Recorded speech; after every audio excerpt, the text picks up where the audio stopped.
Headlines के प्रायोजक है Lal ion exchange and chemicals private limited. Modi 3.0 मंत्रिमंडल में 72 मंत्रियों ने ली शपथ। 9 सहयोगी दलों के 11 नेता बने कैबिनेट मंत्री। तीसरी बार सरकार के गठन पर पीएम मोदी का बड़ा ऐलान। पदभार ग्रहण करने के पहले ही दिन किसान निधि की 17वीं किश्त जारी करने का किया ऐलान। एलन कोचिंग भोपाल में उत्कृष्ट छात्रों का हुआ सम्मान। आदित्य राज कौशल बने जेईई एडवांस्ड 2024 के टॉपर। महाराणा प्रताप चौराहे पर क्रेन गिरने से हादसा। महाराणा प्रताप मूर्ति पर माल्यार्पण के दौरान टूटा क्रेन। हादसे में क्रेन में सवार पार्षद सहित 3 लोग हुए गंभीर घायल। आपराधिक मामलों पर अंकुश को लेकर प्रदेश कांग्रेस ने की कमेटी गठित। कांग्रेस कार्यालय भोपाल में प्रदेश अध्यक्ष जीतू पटवारी ने की बैठक। सड़क पर स्टंट करने वालों पर भोपाल पुलिस का बड़ा एक्शन। यातायात नियमों का उल्लंघन करने वालों पर सीसीटीवी से होगी निगरानी। जम्मू में श्रद्धालुओं की बस पर बड़ा आतंकी हमला, 10 की मौत और कई लोग हुए घायल।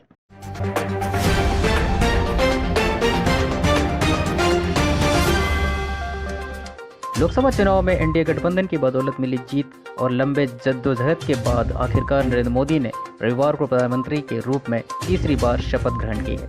राष्ट्रपति भवन में आयोजित शपथ ग्रहण समारोह के दौरान पीएम मोदी के साथ ही कैबिनेट के 72 मंत्रियों ने भी शपथ ली। इनमें 30 कैबिनेट मंत्री, 5 राज्य मंत्री, स्वतंत्र प्रभार और 36 राज्य मंत्री शामिल है। जन सहयोगी दलों के नेताओं को भाजपा कैबिनेट में जगह मिली है। इनमें जनता दल यूनाइटेड से 2, तेलुगु देशम पार्टी से 2, जनता दल सेक्युलर से 1, हिंदुस्तान अवाम मोर्चा से 1, लोक जनशक्ति पार्टी से 1 और एकनाथ शिंदे गुट की शिवसेना से 1 सांसद को मोदी मंत्रिमंडल में जगह मिली है। इस तरह एनडीए के 9 दलों के कुल 11 सांसदों को मोदी कैबिनेट में जगह मिली है। दरअसल एनडीए के 14 सहयोगियों के पास 53 सीटें हैं, लेकिन अभी महज 9 दलों के 11 नेता ही मंत्री बन सके हैं, जबकि 5 पार्टियों के नेताओं को मोदी 3.0 में जगह नहीं मिल पाई है। ऐसे में अब सवाल यह है कि जिन दलों के नेताओं को मोदी मंत्रिमंडल में जगह नहीं मिली, क्या भविष्य में इस बात को लेकर इन नेताओं और पार्टी हाईकमान के बीच कहीं मतभेद का दौर शुरू न हो जाए।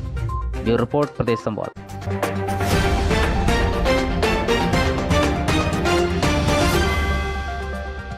तीसरी बार सरकार बनाने की शपथ के बाद पीएम मोदी ने पदभार ग्रहण करते ही अपने अंदाज में जन कल्याण कार्यों की शुरुआत कर दी है, जिसकी शुरुआत उन्होंने सर्वप्रथम देश के अन्नदाता किसानों के कल्याण के स्वरूप योजना किसान निधि के साथ की। कार्यभार संभालने के पहले ही दिन पीएम मोदी ने प्रधानमंत्री किसान निधि की 17वीं किस्त जारी करने की फाइल पर हस्ताक्षर किए, जिसके तहत देश के 9.5 करोड़ किसानों को लगभग 20,000 करोड़ रुपए की राशि वितरित की जाएगी। ब्यूरो रिपोर्ट, प्रदेश संवाद।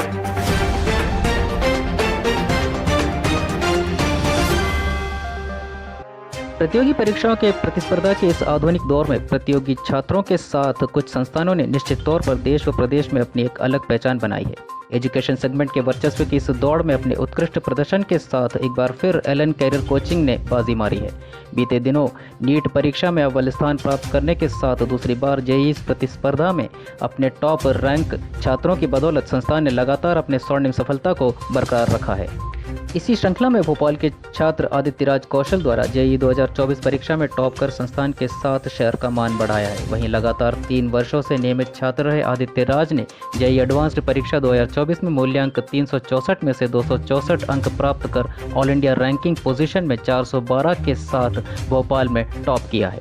वहीं शहर के इस होनहार छात्र के साथ जेईई व नीट परीक्षा में अन्य उत्कृष्ट प्रदर्शन करने वाले अन्य छात्रों के स्वर्णिम सफलता को संस्थान द्वारा सेलिब्रेट किया गया।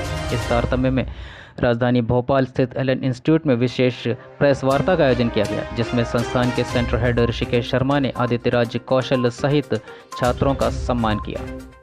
इस दौरान उनके साथ इस शिक्षण संस्थान के अन्य शिक्षकगण भी उपस्थित रहे। ब्यूरो रिपोर्ट, प्रदेश संवाद।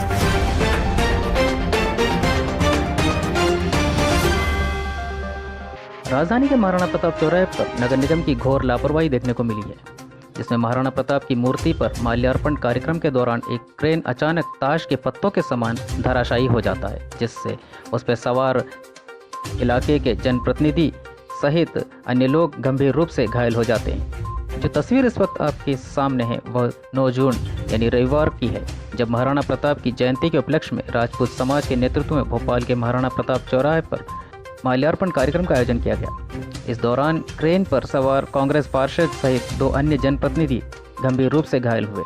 इस बीच जब क्रेन को मूर्ति के पास नीचे लाया जा रहा था, इसी क्षण इसका हाइड्रोलिक पैनल टूट जाता है और एक झटके में ट्रेन नीचे आ जाता है, जिससे इस पे सवार वार्ड 66 के पार्षद जितेंद्र सिंह राजपूत और उनके सहयोगी गंभीर रूप से घायल हो गए। ये रिपोर्ट प्रदेश संवाद।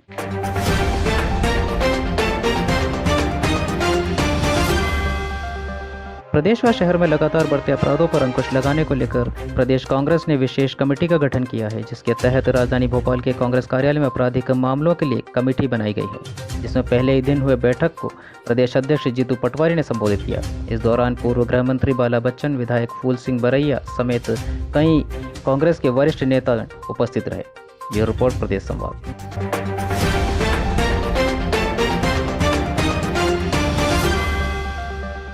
कई दिनों से लगातार सोशल मीडिया पर वायरल हो रहे बाइक स्टंट की वीडियो और जन शिकायतों के चलते भोपाल पुलिस ने इस पर सख्त कार्रवाई करने का निर्णय लिया है। इसमें राजधानी भोपाल के सड़कों पर अब वाहन पर स्टंट करने वाले मंचलों की अब खैर नहीं, जिसमें सिर्फ दोपहिया वाहन ही नहीं बल्कि 4 व्हीलर भी शामिल है। एक रिपोर्ट।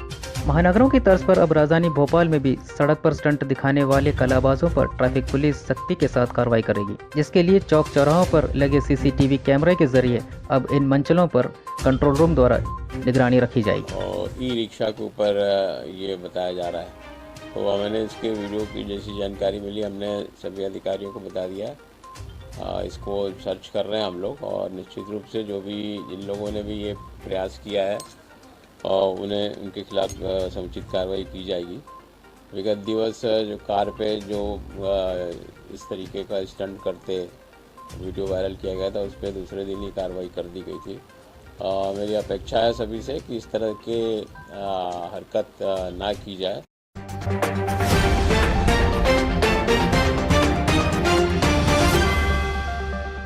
देश में नरेंद्र मोदी के प्रधानमंत्री बनने के बाद जहां आतंकवाद पर भले ही विराम लगा हो, लेकिन इस पर पूर्ण रूप से काबू पाना अब भी बाकी है। जी हां, बात हो रही है बीते रविवार को, जहां एक तरफ पीएम मोदी द्वारा तीसरी बार सरकार बनाने को लेकर शपथ ली जा रही थी, वहीं दूसरी ओर जम्मू में श्रद्धालुओं से भरी एक बस को आतंकियों द्वारा निशाना बनाया गया। इस घटना में जहां 10 लोग मारे गए, वहीं कई लोगों के घायल होने की खबर है। मीडिया सूत्रों से मिली जानकारी के अनुसार यह बस शिवखोड़ी से कटारा के माता वैष्णो देवी जा रही थी। उसी वक्त बीच रास्ते में बस पर अचानक आतंकियों ने हमला कर दिया, जिसके फलस्वरूप यह बस अनियंत्रित होकर खाई में जा गिरी। बहरहाल इस घटना की तमाम जांच एजेंसियों द्वारा जांच की जा रही है। ब्यूरो रिपोर्ट प्रदेश संवाद।